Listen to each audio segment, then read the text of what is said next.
E a gente quer falar hoje para vocês um pouquinho sobre sermos dirigidos pelo Espírito Santo de Deus. Tão importante, né, Maurício? Como é? Isso é tão importante, né? Não, isso aí é ponto assim, para lá de importante. Na verdade, a igreja, desde que eu me converti, eu nunca, durante todos os meus anos de crente, até eu ser ordenado, que foi aí um tempo até razoável, eu nunca tinha ouvido ninguém pregar sobre ser dirigido pelo Espírito Santo, ou como ser dirigido pelo Espírito Santo. Na verdade, a primeira vez que eu ouvi sobre esse assunto foi quando caiu nas minhas mãos, quando começou a cair nas minhas mãos o material da Rema, do Kenneth Hagin. E um dos livros que ele escreveu é exatamente isso, como ser dirigido pelo Espírito Santo, ou como ser dirigido pelo Espírito de Deus. Eu não me lembro exatamente o título do livro em português, mas foi a primeira vez que eu ouvi falar sobre isso. Um ensino sobre esse tema, sobre esse assunto. E aí eu fui entender a importância disso e ver como a igreja do Senhor Jesus ficou perdida em relação a esse assunto. Nós somos dirigidos por uma penca de coisas, incluindo aquilo que menos deveria nos dirigir, que são as circunstâncias. E os sentimentos. Sentimentos, circunstâncias, isso é o que menos deveria dar direção para nós. É o que deveria ficar assim, relegado para o canto, sentimentos e circunstâncias. Mas é o que normalmente mais dá direção para a vida das pessoas, dos cristãos. Sentimentos e circunstâncias. Quando você junta sentimento com circunstância, a chance da zebra entrar no meio da história é enorme. É enorme, é muito grande. A chance de dar ruim é muito grande. Quando você junta essas duas coisas, circunstâncias, sentimentos, a chance de dar ruim é muito grande. Não é que a gente despreze, né, Maurício, essas coisas. Muitas delas são confirmadas pelos sentimentos e pelas circunstâncias, mas não é a direção inicial e mais importante, primordial que você tem que ter. E entender que se você tem Jesus, o Espírito Santo, no dia que você disse sim para Jesus, o dia que você nasceu de novo, o Espírito Santo passou a habitar em você. Você passou a ser morada de Deus. E o fato do Espírito Santo estar dentro de você significa, então, que ele vai te influenciar para duas coisas, para você produzir o fruto do Espírito, que está lá descrito em Gálatas 5, 22 e 23, amor, alegria, você vai produzir o caráter de Cristo, porque agora o Espírito está em você. Então, o Espírito de Deus, com o seu Espírito, você vai manifestar o caráter de Cristo. E a outra coisa é o Espírito Santo te influenciar para te guiar. Se você é filho de Deus, né? Você vai ler esse texto? Vou ler aqui para vocês. Romanos, é um texto que todo mundo aí conhece, né? Romanos 8. Não sei se você... Tem alguém com Bíblia de papel aí? Ainda existe isso, gente? Bíblia de papel? Eu ainda tenho lá em casa. Pelo menos eu e um irmão aqui. Gente, aleluia, glória a Deus. E a Evelyn?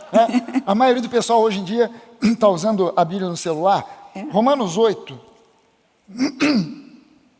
Eu vou ler aqui do versículo 12 até o 16. Normalmente, quando a gente fala sobre sermos dirigidos pelo Espírito, a gente destaca dois versículos aqui, que são o 14 e o 16. E o 16. Mas eu vou ler do versículo 12 para você pegar aqui o contexto daquilo que Paulo está falando para a igreja.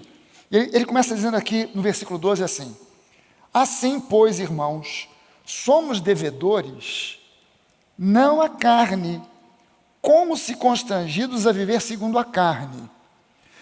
Vamos esclarecer aqui o que Paulo está dizendo nesse versículo 12. Vamos começar esclarecendo o que Paulo está dizendo aqui.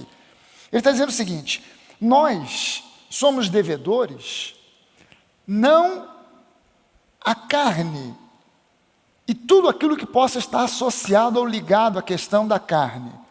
inteligência, sabedoria humana, criatividade, Intuição. e etc.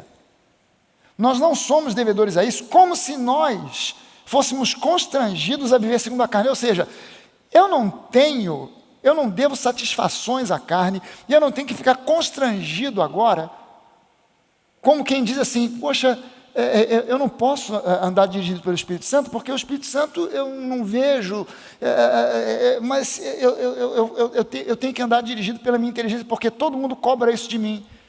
Meus familiares, meus vizinhos, meus amigos, todo mundo, que eu seja dirigido pela lógica, por aquilo que eu vejo, por aquilo que eu sinto, por aquilo que as circunstâncias dizem. Eu não sou devedor a nada disso, eu não devo satisfação a nada disso. Amém. Queria que você levantasse uma das suas mãos e dissesse: eu não tenho dívida, com o inferno. Com o inferno. Eu não tenho dívida com a minha carne. Dívida com a minha carne. Eu não devo satisfações ao diabo. É. Amém, gente? Amém. Eu e você não devemos satisfações à carne.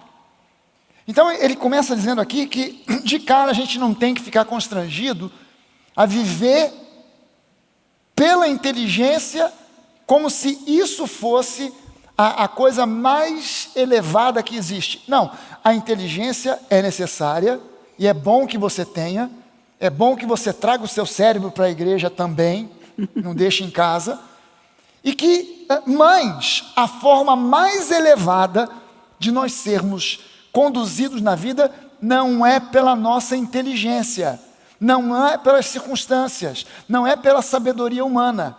Aí ele continua dizendo, porque se vocês viverem segundo a carne, vocês vão caminhar para a morte. Mas se pelo Espírito vocês mortificarem os feitos do corpo, certamente vivereis. Se pelo Espírito você colocar de lado aquilo que seria, colocar em segundo plano aquilo que seria, pela visão humana, o que deveria estar em primeiro plano, você certamente vai viver. Amém. Esse viver aqui não tem a ver com biologia, tem a ver com Zoe, tem a ver com a vida sobrenatural, Amém. Tem a ver com os planos e propósitos que Deus tem para a sua vida, que extrapolam a vida biológica, que extrapolam a vida natural, que extrapolam as possibilidades do natural. Isso. Deus tem para você uma vida que vai além das possibilidades do natural. Amém. Amém. Aí ele diz o seguinte agora no versículo 14, pois todos os que são guiados pelo Espírito de Deus são filhos de Deus. Porque vocês não receberam o espírito de escravidão para viverem outra vez atemorizados, mas vocês receberam o espírito de adoção, baseados no qual nós clamamos Abba, que significa Pai. O próprio Espírito Santo testifica com o nosso espírito, dá testemunho no nosso espírito de que nós somos filhos de Deus. O próprio Espírito Santo dá testemunho ao nosso espírito, testifica com o nosso espírito de que nós somos filhos de Deus. Eu costumo citar isso aqui. Paulo cita exatamente essa questão dos sermos filhos, que o Espírito Santo testifica com o nosso espírito de que somos filhos de Deus, porque antes de qualquer coisa, o Espírito Santo quer dirigir você para o entendimento de que você é um filho amado. Amém. De que você foi justificado. Essa é a função número 1 do Espírito Santo em nós, vivendo em nós. E a partir dessa revelação vem todo o resto. A partir disso vem o resto. É você entender que você foi salvo, foi justificado, plenamente perdoado, você agora é justiça de Deus, você agora é justo, você agora é salvo, Filho você agora é amado. santo. E para entender tudo isso, você só entende tudo isso porque o Espírito Santo testifica no seu espírito, não porque alguma coisa nas circunstâncias dizem isso para você. Você não entende que você é filho de Deus porque as circunstâncias, quando você olha à sua volta, quando você passa por um jardim, as flores brotam. Não acontece. Você passa por algum lugar e as pessoas todas param encantadas para olhar para você.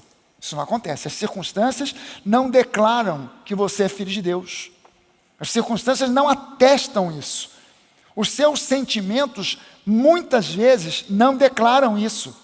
Muitas vezes não atestam isso. Pelo contrário, os seus sentimentos, às vezes, vêm para se associar com o diabo para dizer: você é um crente meia tigela, você não é salvo coisa nenhuma. Quem é que já teve esse tipo de sentimento alguma vez na vida? Depois de salvo? Já? Pois é. Até o diabo, né? O diabo ocultou isso de Jesus, né? De que ele era filho amado. Pois Só é. disse: se você é filho. Então, circunstâncias e sentimentos não garantem para nós que somos filhos. O Espírito Santo em nós, ele atesta. Há uma conexão que você sabe, porque sabe, independente do que você sente, você sabe, porque sabe que você é salvo. Amém. Hã? Amém. Amém. Quem aqui tem essa coisa chamada certeza da salvação? Amém. Amém. Gente, a maioria dos crentes por aí não tem certeza da salvação. Sabe por quê?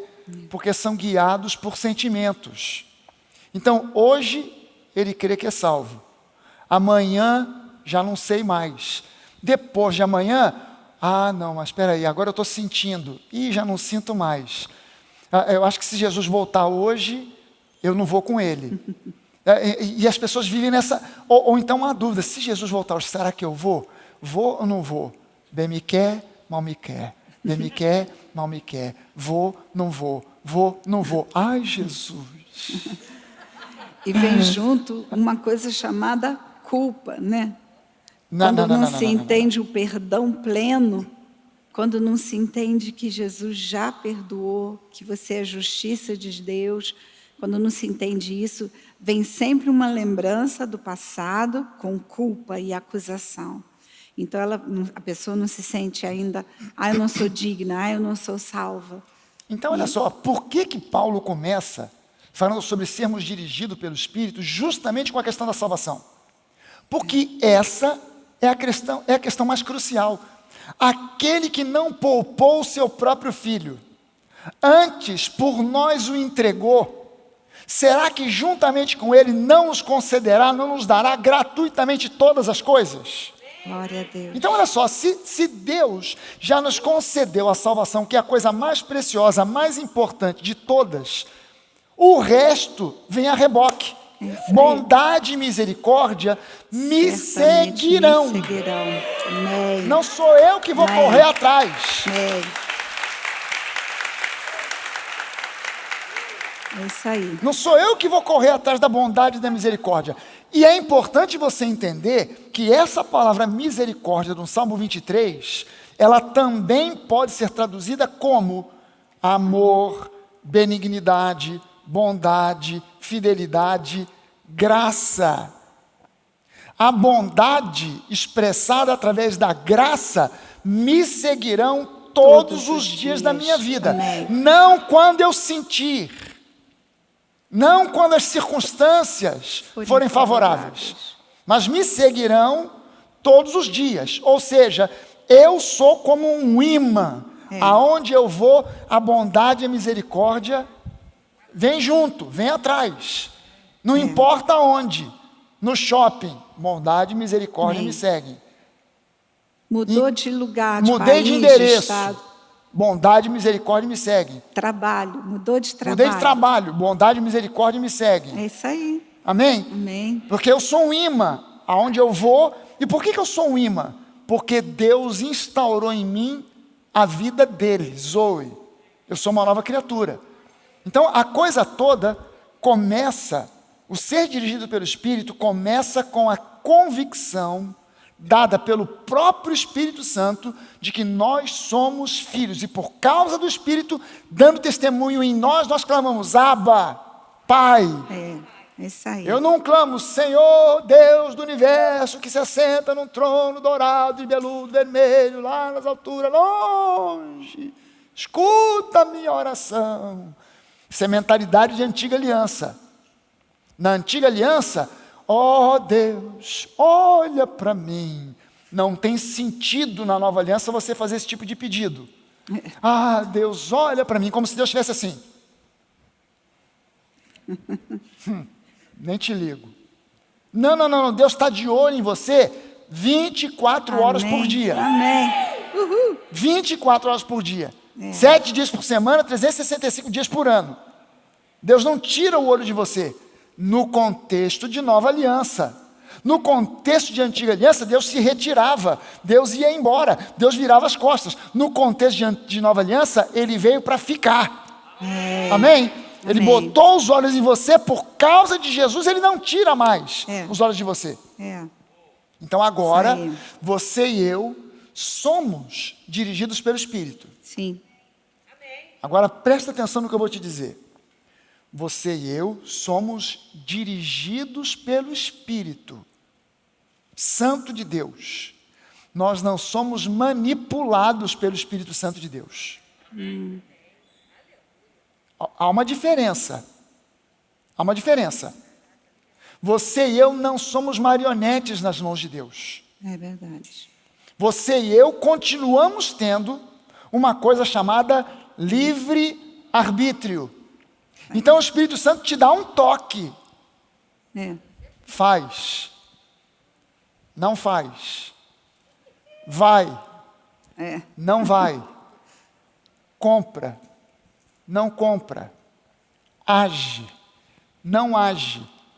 Mas ele não diz assim, agora você vai. O Espírito Santo, ele é um gentleman. Coisa linda. Ele não te manipula. Quando você se converteu, você vinha livre, e de repente você se converteu, aí Deus começou a prender umas cordinhas aqui, e agora você... Não.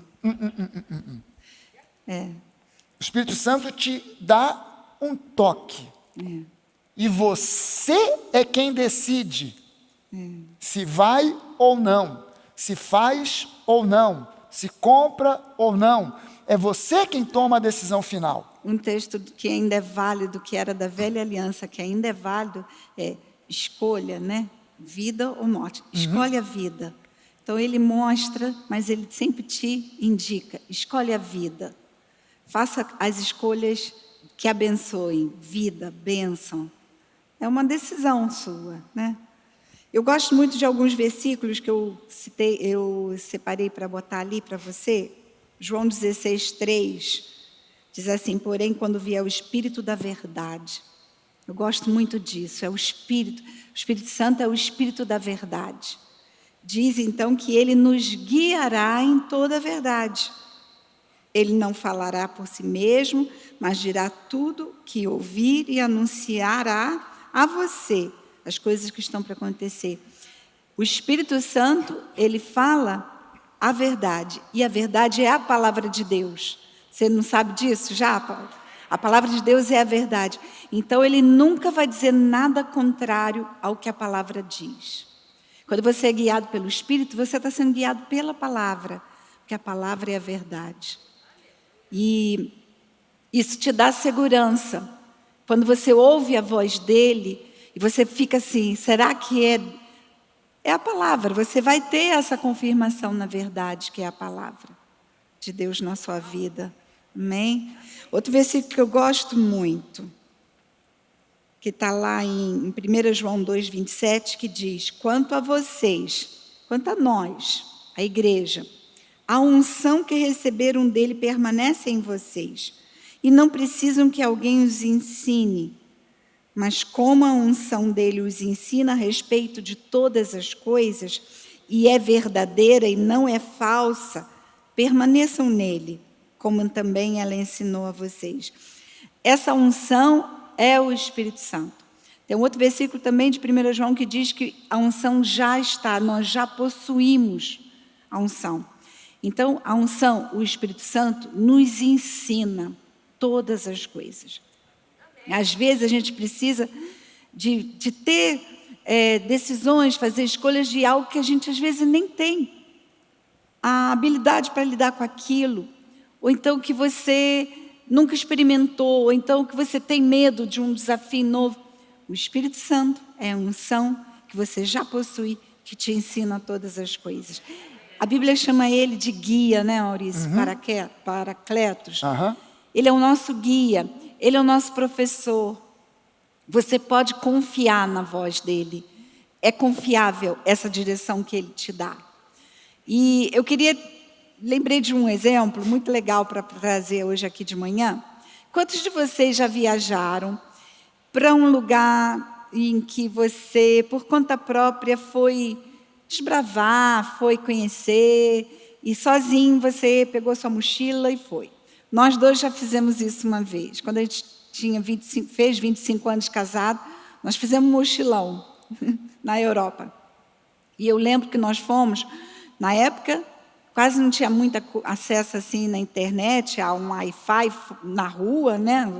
A gente não tinha muito acesso às coisas, então eu levei um livrinho, e ali, mais ou menos, a gente fazendo um plano, traçava um plano, e nós, em um dos lugares que nós fomos, por exemplo, no Coliseu, nós entramos e ficamos, uau, o que é isso? E a gente foi por conta própria, seguindo ali a multidão. Para começar, fomos na hora errada. Pegamos 2 horas de fila para entrar. Depois, lá dentro, e eu ficava assim para ele, mas o que será aquele lugar ali embaixo? Não sei, devia de ser onde os gladiadores se preparavam.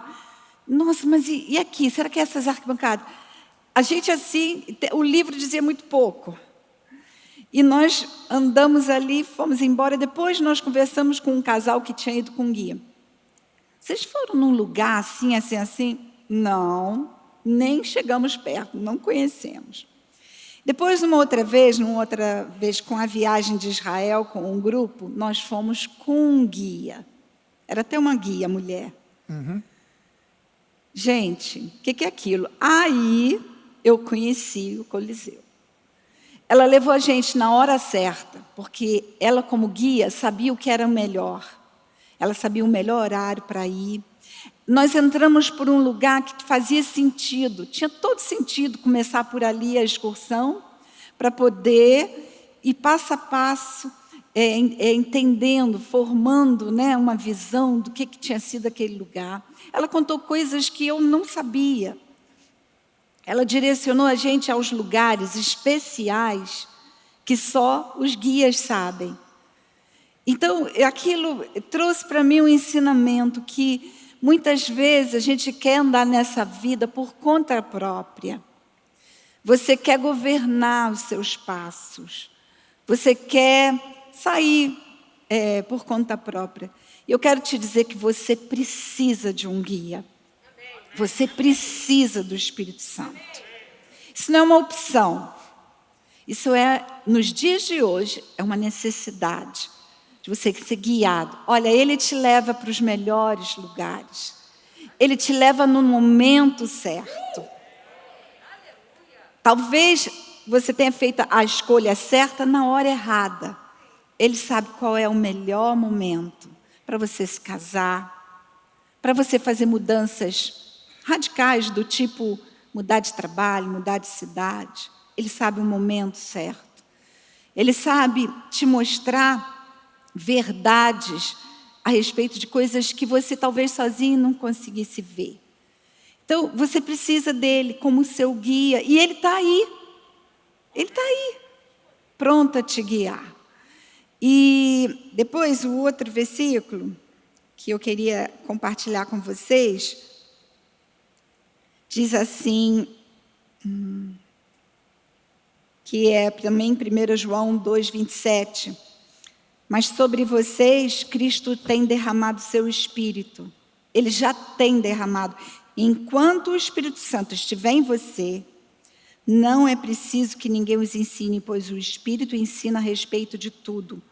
E os seus ensinamentos não são falsos, mas verdadeiros. Portanto, obedeça aos ensinos do Espírito e continue unidos com Cristo. E aí, agora indo lá para Provérbios, eu vou te deixar pregar, tá? Tá. Eu emendei aqui no raciocínio. Eu vou te dar uma oportunidade. Obrigado. Provérbios 3 diz assim, também amo isso. Reconhece-o em todos os teus caminhos. Sabe o que é reconhecer Deus em todos os teus caminhos? É de manhã, você acordar, você olhar para os seus filhos e ver Deus. Você olhar para a natureza, ver Deus. Olhar para o seu trabalho, você, caramba, Deus tem me dado coisas boas, eu reconheço Deus nisso. É reconhecer Deus em todos os teus caminhos. Então diz lá, Provérbios 3, 6 a 8. E Ele endireitará as suas veredas. Até mesmo quando você erra, Ele endireita. Sabe aqueles atalhos que a gente às vezes faz? Porque você seguiu o Waze, te levando por um caminho mais rápido, fora de um trânsito, você pega um atalho. Um pouco você fala, caramba, isso aqui não está bom.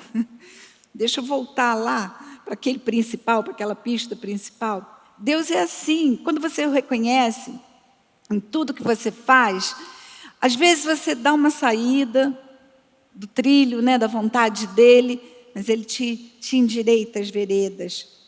Mas olha só, não seja sábio aos seus próprios olhos, tema o Senhor, afaste-se do mal, isso será como remédio para o seu corpo, refrigério para os seus ossos.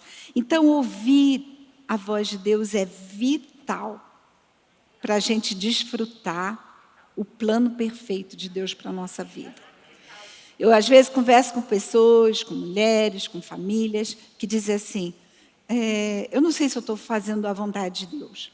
E a gente começa a ver que as pessoas tiveram a oportunidade de fazer escolhas, mas elas nunca submeteram essas escolhas à vontade de Deus, em ouvir de Deus. Isso demanda tempo, paciência. Ser dirigido pelo Espírito não é assim.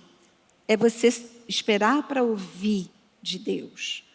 Ouvir de Deus. Senhor, fala, me mostra, me dirige, me dá o seu sinal. Fala um pouquinho do sinal, que Gente, é a paz. Não, esse negócio é importante falar. Obrigado pela oportunidade. Obrigado pela oportunidade. Mas olha só, é importante falar sobre isso pelo seguinte, as pessoas às vezes falam isso, mas num contexto fora do contexto bíblico, de nova aliança. Ah, Deus me manda um sinal. Presta sua atenção numa coisa. No Antigo Testamento, você tem pessoas que pediram sinais a Deus para fazer ou deixar de fazer. Gideão, por exemplo, é um desses. Ele ficou na dúvida, será que é Deus mesmo? Embora a Bíblia diz que apareceu um anjo para o cara, mas mesmo assim ele não ficou convencido. O anjo falou com ele face a face, ele não ficou convencido. Senhor, se realmente é você, aí ele fez aquele teste da lã de carneiro, né? Botou uma lã do lado de fora, de casa, disse, olha, se foi Deus mesmo, vamos fazer o seguinte, fica o chão todo molhado e a lã seca, durante a noite. No dia seguinte foi lá, estava o chão todo molhado, a lã seca. Não estou convencido. Vamos fazer agora o seguinte, manda um sinal. Se for de Deus, que agora a lã fique toda molhada e o chão fique seco. No dia seguinte foi lá, estava a lã encharcada de água, o chão todo seco. Aí tem gente que traz isso para dentro de contexto da nova aliança. Ah, Senhor, se for da tua vontade, que eu case com aquela pessoa, que eu assine esse contrato, então manda um sinal. A primeira pessoa, quando eu sair de casa hoje, se passar na minha frente uma pessoa vestida de verde, eita, é o sinal de Deus. Já sou casada. Aí você abre a sua porta e o diabo, ele é tão...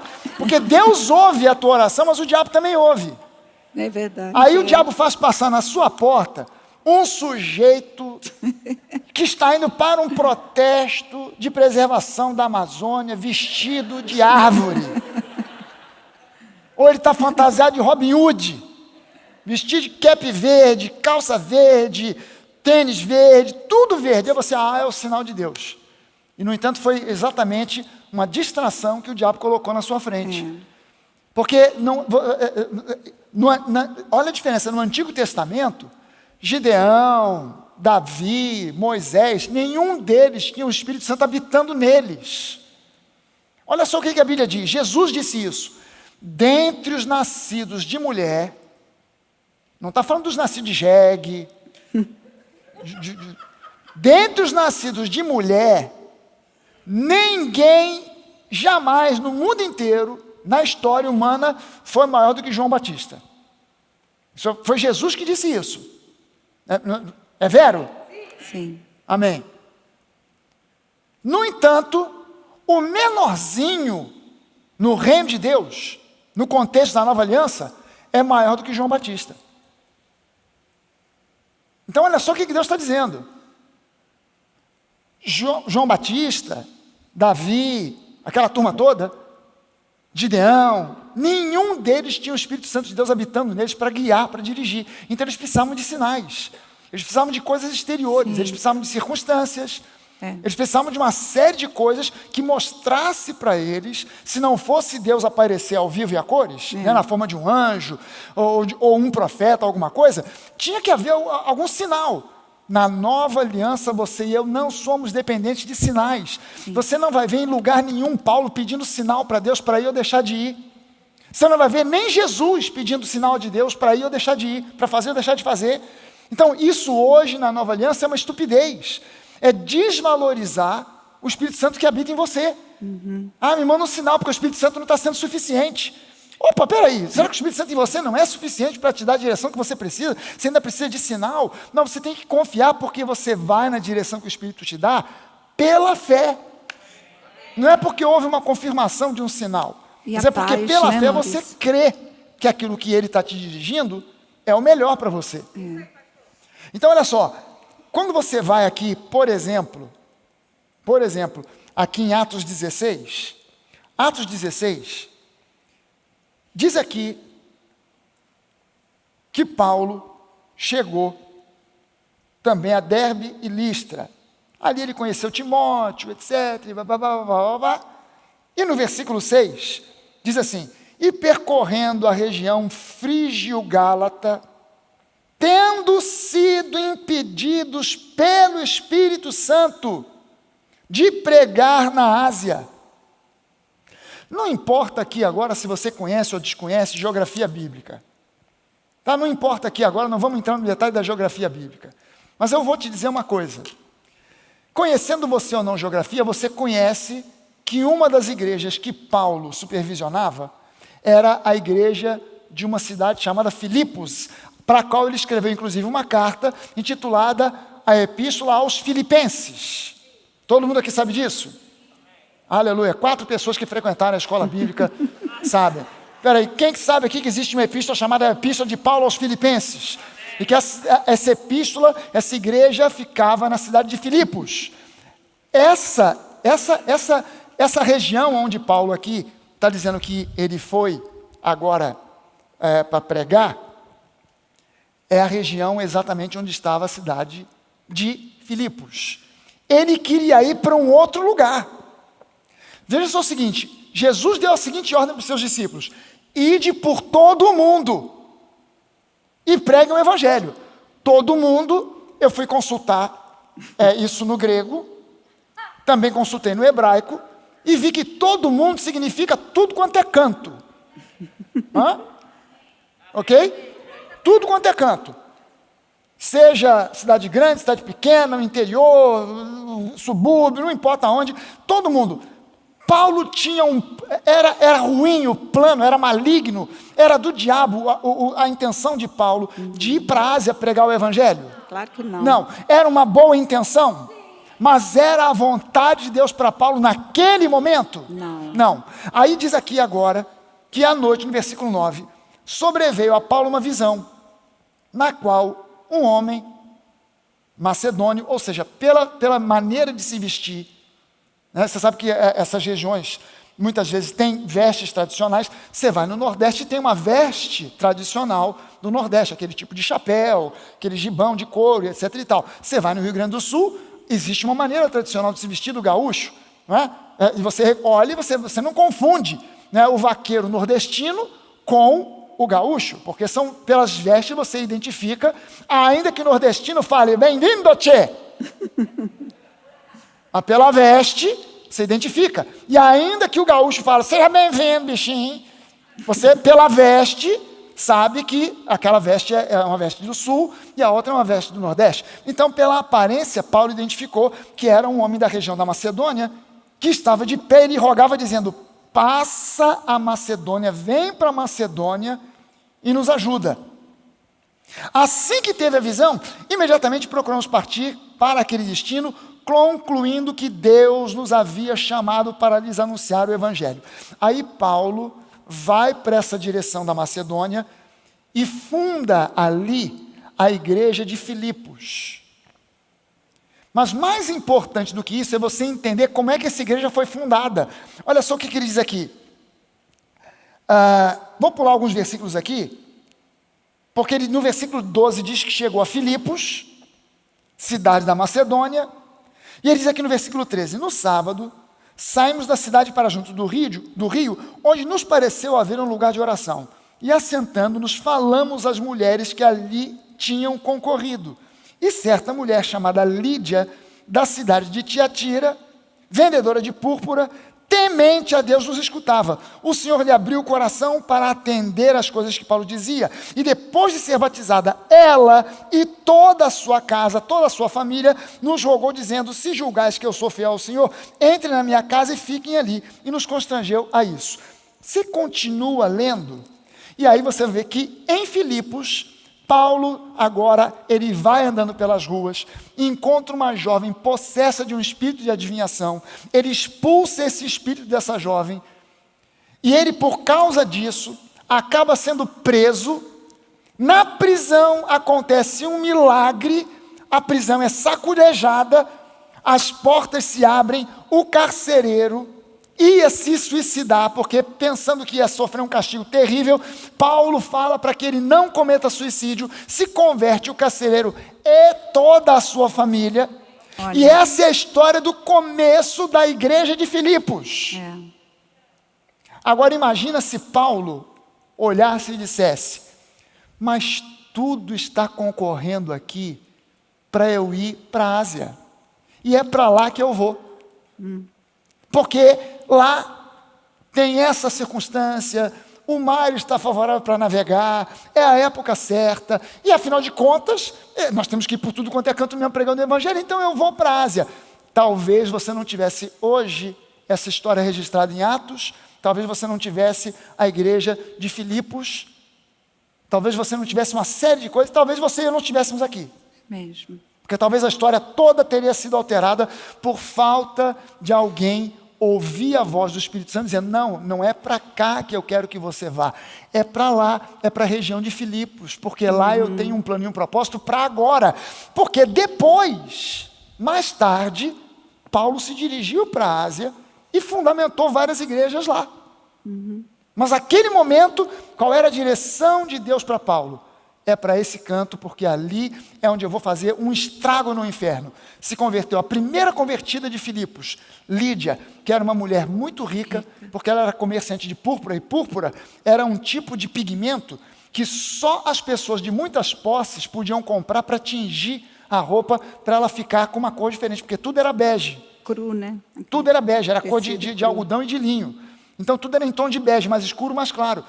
E somente os muito ricos compravam púrpura para tingir a roupa, que era, inclusive, um sinal de riqueza, um sinal exterior de riqueza. Ter uma roupa tingida de púrpura, tingida de uma cor vinho, castanho, escuro ou qualquer coisa semelhante. E Paulo vai, essa é a primeira convertida, depois essa jovem é liberta, um monte de gente se converte, o carcereiro e toda a sua família, Lídia e toda a sua família, foi o início daquela igreja. Mas por que isso aconteceu? Porque Paulo deu ouvidos à direção do Espírito Santo. Porque ele deu ouvidos à direção do Espírito Santo. Colossenses 3,15 diz que a paz de Cristo seja o árbitro no seu coração, pois foi para essa paz que vocês foram chamados em um só corpo. Então, a paz de Cristo é o sinal que nós da Nova Aliança temos de que estamos na vontade de Deus. Aliás, gente, a paz é o sinal mínimo que você e eu temos de que nós estamos andando na direção daquilo que Deus quer. Sim. Porque você está dizendo assim, mas apareceu um anjo lá, todo vestido de gaúcho. E Paulo olhou e falou assim, é para ir para Porto Alegre. É mole. Mas para mim não apareceu anjo nenhum, não apareceu nada, não estou ouvindo voz. As pessoas às vezes ouvem a gente falando, pastor, e o pastor usa às vezes essa linguagem. Olha, eu estava em casa, mas aí Deus falou comigo. E o camarada fala um texto que tem parágrafos de Deus tendo falado com ele. Aí você fala assim, mas eu só queria que Deus falasse uma frase. Deus com o pastor falou uma lauda. Eu só queria uma frase. Né? Mas você não precisa nem de uma frase. Porque se você ainda não tem os seus ouvidos espirituais treinados para ouvir, identificar a voz clara de Deus falando frases, parágrafos e laudas, o sinal mínimo que você tem da direção de Deus é a paz de Cristo, que excede todo entendimento. Isso aí. Então, eu estou para tomar uma decisão. Quando eu penso em dizer sim, falta paz, eu fico irrequieto, eu não me sinto tranquilo, não vou, não faço. Ah, mas as circunstâncias, você vai ganhar dinheiro, você vai ficar rico, vai dar tudo certo, mas eu não estou em paz, não vou. Ah, você é burro, pense o que você quiser, não vou tomar a decisão, porque a decisão final é tua. A decisão final é tua, a decisão final não é do Espírito Santo. Não é o Espírito Santo que vai te empurrar e te obrigar. Paulo foi para o lado lá de Filipos porque ele tomou a decisão de obedecer aquela direção. Isso aí. Mas o Espírito Santo não deu uma chave de braço em Paulo e vai lá, Paulo, eu tenho que ir, eu não quero ir. Não. São essas três coisas importantes. É você ter a fé de que Deus que está falando com você ter a paciência em saber ouvir e obedecer essa voz, né? Não tomar a decisão de, eu ouvi, mas não vou obedecer. Em Tiago tem esse versículo que diz, vocês sabem estas coisas, meus amados irmãos, cada um esteja pronto para ouvir, tardio para falar, tardio para se irar. E também, quando a gente ouve assim, aquietai-vos e saber que eu sou Deus, você não entende exatamente isso, que é para você no teu dia a dia. Isso não é num momento em que você sobe um monte, que você vai estar buscando a Deus numa semana. É no teu dia a dia. Aquieta o seu coração. Seja pronto a ouvir. Tardio em falar muito, mas pronto para ouvir. E Deus vai te falar.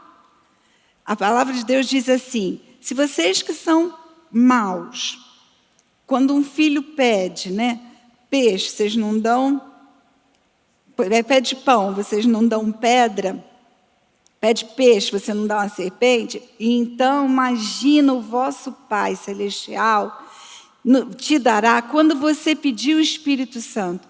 Você está orando, Espírito Santo, me fala, Deus vai falar, porque Ele é Pai. E é um pai mais amoroso do que você. Você sabe dar boas coisas aos seus filhos? Deus sabe muito mais te dar direção. Deus tem direção para a sua vida. Você não tem necessidade de viver tomando decisões erradas. Você não precisa ficar entrando por caminhos enganosos. E errando e se corrigindo. E tentando e se corrigindo. Deus tem para você direção certa.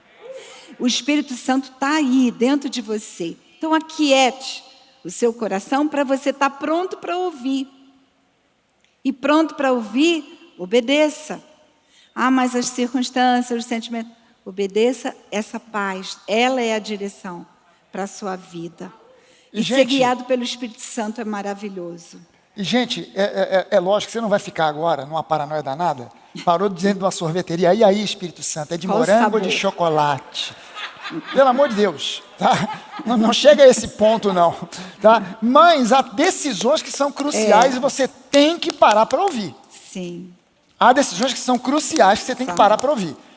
Tipo, com quem casar? Você tem que parar para ouvir. Sim. Não dá para ser do tipo assim, porque ela é uma gata, ela é linda. Olha só, beleza tem prazo de validade. Isso aí não tem remédio não, gente. O quanto é linda, por fora e por dentro. Vou casar com ele porque ele é um gato. Cuidado, porque esse gato pode virar um outro bicho. No meio do caminho só foi uma metamorfose. Você tem que ter cuidado. Então, se você não tiver certeza, e não é uma questão do que se vê, não é uma questão do que está à sua volta, de circunstâncias. Sabe, quando a gente estava para casar, Nós fomos levar um convite de de casamento para uma tia dela.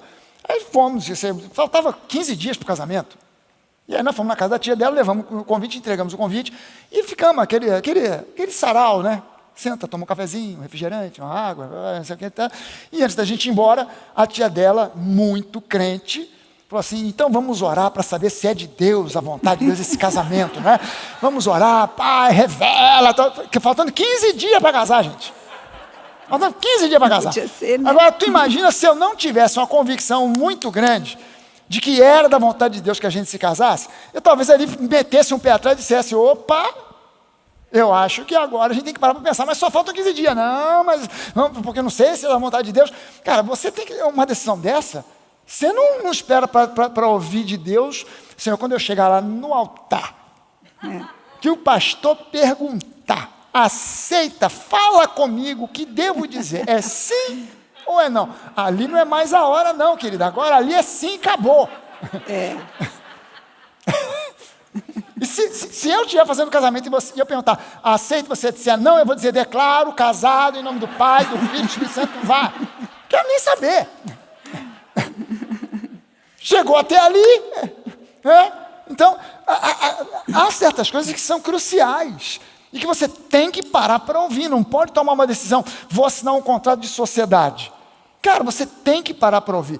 E não significa que porque você... E isso é outro ponto importante de entender. Quando você tem uma decisão que envolva pessoas que têm vontade, não pense que Deus vai torcer a vontade daquela pessoa para satisfazer a sua. Então você vai assinar um contrato e Deus fala para você, vai lá e pode assinar. Você sente paz no seu coração. No meio do caminho, depois de 1, 2 anos, aquele sócio com quem você assinou um contrato te dá uma volta. Ah, porque não foi de Deus. Não. Você fez alguma coisa que Deus estava te dirigindo. Aquela pessoa não seguiu o mesmo caminho que você, de ouvir a direção de Deus e se deixou levar pelo engano de Satanás. E aí te deu uma volta, te deu um golpe, te deixou na rua da amargura. Mas não significa que você entrou numa furada, porque Deus não te conduz por uma canoa furada. Amém. Amém? Nunca, Deus nunca te conduz por uma canoa furada.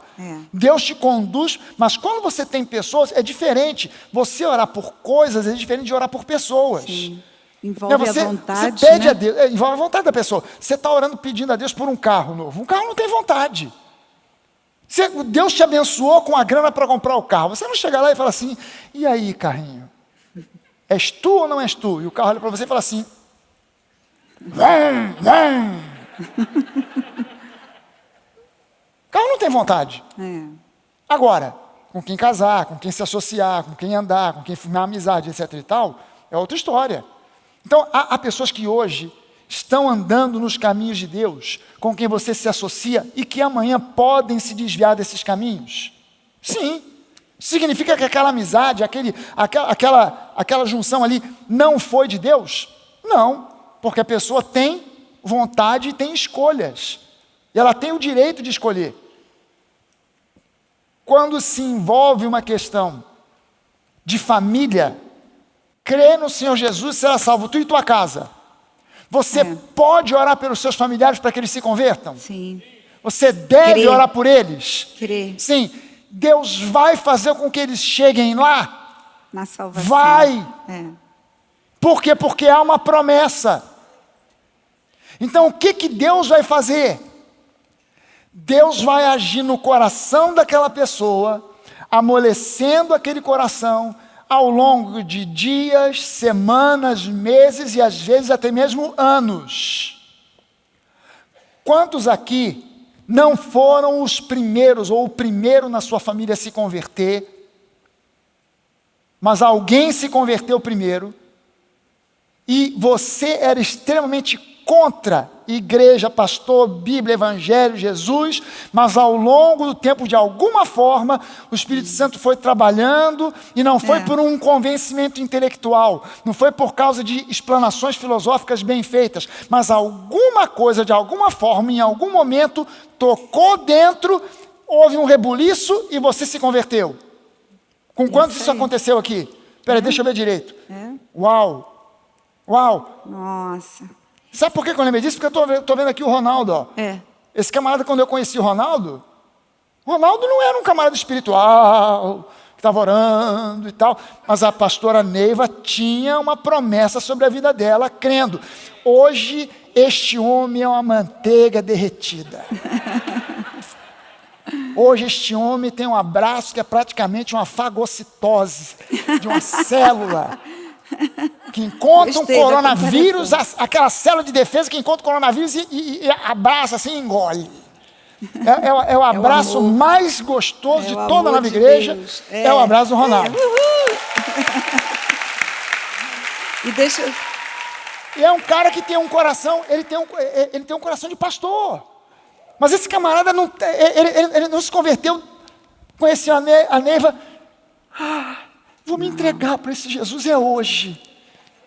Não, ela teve que orar, ela teve que perseverar, testemunhar, se manter firme na promessa e não desistir. Mas você entende que, enquanto ele pôde dizer não, ele disse não. Mas o Espírito Santo foi conversar. O Espírito Santo não deu uma chave de braço. Agora tu vai. Se não for pelo amor, vai pela dor. Isso não existe. O Espírito Santo em nós, ele vai trabalhando porque há uma promessa. Eu fui o primeiro da minha família. Mas hoje em dia eu tenho prima pastora. Eu tenho primos de segundo grau pastores que estão pastoreando no norte do Brasil, em outros cantos, em outros lugares. E eu estou vendo a minha família um por um. Amém. O pessoal é duro na queda, mas um por um está indo. Deixa eu só falar para a gente finalizar que às vezes as pessoas ouvem a gente, nós pastores, temos um perfil de liderança muito diferente da maioria dos pastores, que é incentivar você a crescer e amadurecer. E quando a gente diz assim, às vezes as pessoas já falaram isso há muito tempo, nunca mais falaram porque já entenderam. Nós atendemos pessoas de uma forma assim particular, de conversar, de às vezes dar uma orientação, orar por essa pessoa. Mas a gente tem ensinado a família aqui da Nova a viver na dependência de Deus, dessa direção do Espírito Santo. Por quê? Há uma pessoa nova que chega na fé, ela tem muitas dúvidas, ela está crescendo, ela tem questões. Para essas pessoas, há uma necessidade de um acompanhamento. Para isso, a importância dos grupos de conexão, porque durante a semana você está ali, e isso assim que o pastor falou, alguém mais experiente vai te ajudar. Mas o que a gente quer é fazer você entender que ser dirigido pelo Espírito Santo te dá maturidade. E Jesus, ele é o padrão. Então, lá em Efésios diz que Deus concedeu, né? Deus deu o ministério a uns de pastor, evangelista, profeta, apóstolo, mestre, para a edificação da igreja, para trazer todos essa unidade da estatura de Cristo. Então, quando a gente te diz assim, seja dirigido pelo Espírito de Deus, é para que você chegue a essa estatura de maturidade. Você não pode ser criança que precisa ser ajudado a vida toda. Você pode ser criança, mas crescendo, amadurecendo, se aperfeiçoando, saindo das questões de criança que precisa de um pai, de uma mãe para dizer se pode, se não pode, se deve ou não deve, para você mesmo ser dirigido. Então, se você quer crescer, vá à palavra, estude, leia, veja a sua identidade, veja a sua herança, sublinha, medita, cresça nessas verdades, dê liberdade ao Espírito de Deus para falar, e você vai começar a ter confiança na voz, né? Jesus disse, as minhas ovelhas ouvem a minha voz, e elas reconhecem, você vai reconhecer que não é a sua carne, que não é o diabo. Quanto mais conectado com Deus você estiver, e alinhado com a sua palavra, mais direção você vai ter, menos enganos você vai ter, e isso vai te dar condições de você dizer, olha, a minha experiência com Deus é essa. eu tenho ouvido Ele, eu tenho dependido dEle e Ele tem me guiado. Deus tem conselhos melhores do que os meus. O Espírito Santo tem conselhos melhores do que o do pastor, porque Ele é o conselheiro. Lá em Isaías, quando falou a respeito de Jesus, e Jesus disse, eu vou deixar, né? Eu não vou te deixar órfão. Eu vou deixar vocês com o confortador, com um consolador. E diz lá em Isaías que ele seria chamado conselheiro maravilhoso. É isso que o Espírito Santo é. O seu melhor conselheiro. E nós podemos nos aconselhar uns aos outros? Podemos. Mas o melhor conselheiro é o Espírito Santo. E quanto mais você depende dele, mais maduro você está na sua fé, mais firme, inabalável. Que as circunstâncias são abaláveis, mas a palavra de Deus é inabalável. Amém?